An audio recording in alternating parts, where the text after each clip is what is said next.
Trump's plans then do have a staunch opposition, but the Israeli Defense Minister, Israel Katz, has already announced that he's instructed the Israeli army to prepare for a large number of Palestinians to leave Gaza. He says the plan will include options by land, sea, and air. Well, France 24's James Andre is with me in the studio to talk a bit about this. And James, look, as I say, the Israeli army apparently getting ready to do this despite sweeping international opposition. Could it really happen? I think it's a very serious proposition, basically. I believe that it is what's been in the pipes for the past 15 months, if you will. The fact of the matter is, what Israel has done in Gaza is basically make life impossible. I mean, I entered Gaza in November, just after the 7th of October. What I realized as I was driving in an open Jeep, by the way, which does go to show how confident the Israelis were in their security of us driving into Gaza.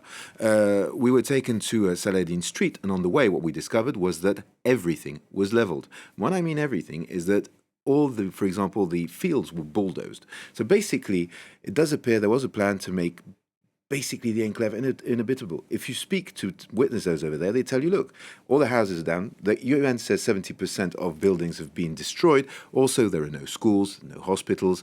USAID, for example, has just been dismantled by the Trump administration. They were running the water system in Gaza, which means basically potentially how is it going to happen? How is it going to work for drinking water? So what you have is a whole population who is in the rubble, in tents, and indeed, you've got to remember that for 20 years, nearly 20 years, 18 precisely, Israel held a complete blockade over Gaza. And basically, you couldn't bring a breeze block into the enclave without the Israelis approving that, or food for that matter. So basically, they could very well keep it closed.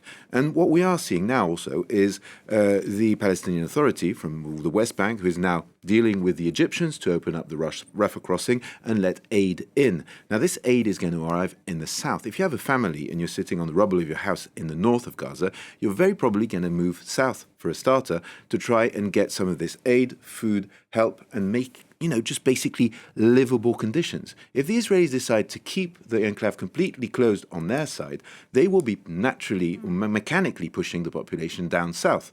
And eventually, they could very well, and this is something that is very clear when you listen to the current Israeli government, want to move into the north. They have people who would like to recolonize parts of Gaza.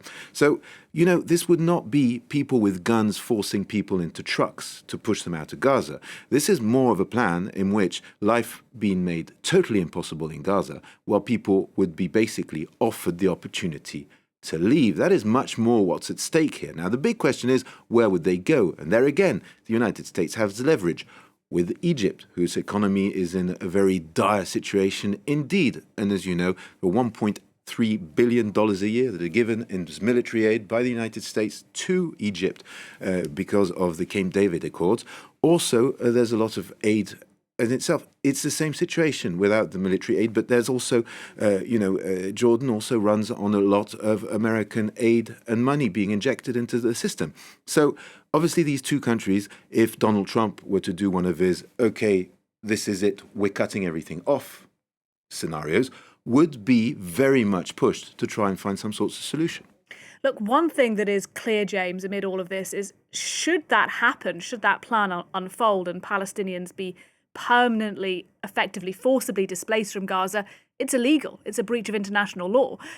Well, it's also for displacement. Obviously, it's in breach of all international law. The other thing is, he says we'll own Gaza. How does that work? I mean, who gets to give Gaza away, and how does the United States take control of it? And is anybody going to stop them from doing so? So that's the big question. I mean, fine, maybe it's illegal, and you can talk about that for a very long time, but Donald Trump made that declaration standing next to Binyamin Netanyahu, who is wanted by the CPI, the International Criminal Court, okay, on allegations of crimes against humanity. He was standing there next to him. I mean, right, legality, fine, but who is going to stop them? Over the years, the United States has, and under Democrat or Republican administrations, has vetoed any move by the United States, by the UN, to try and, rein in Israel when they were breaching international law.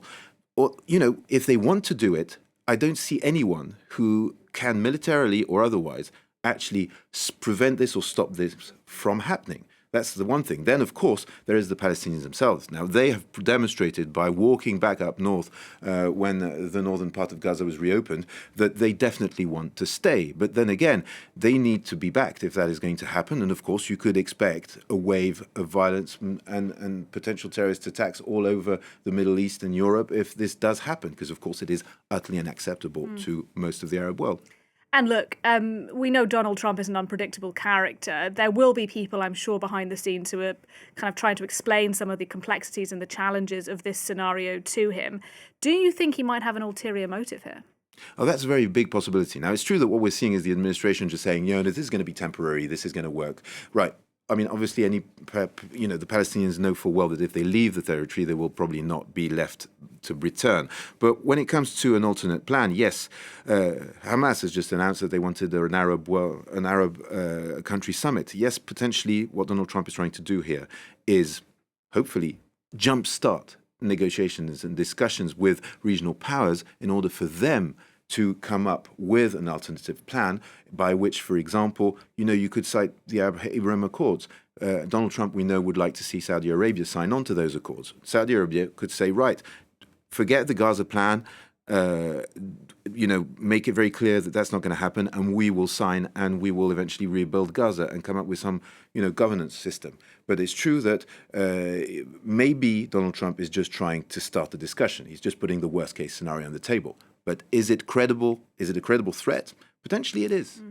Well, I think it's something we are going to keep talking about. Thank you very much for your thoughts, your analysis. France 24's James Andre for us there.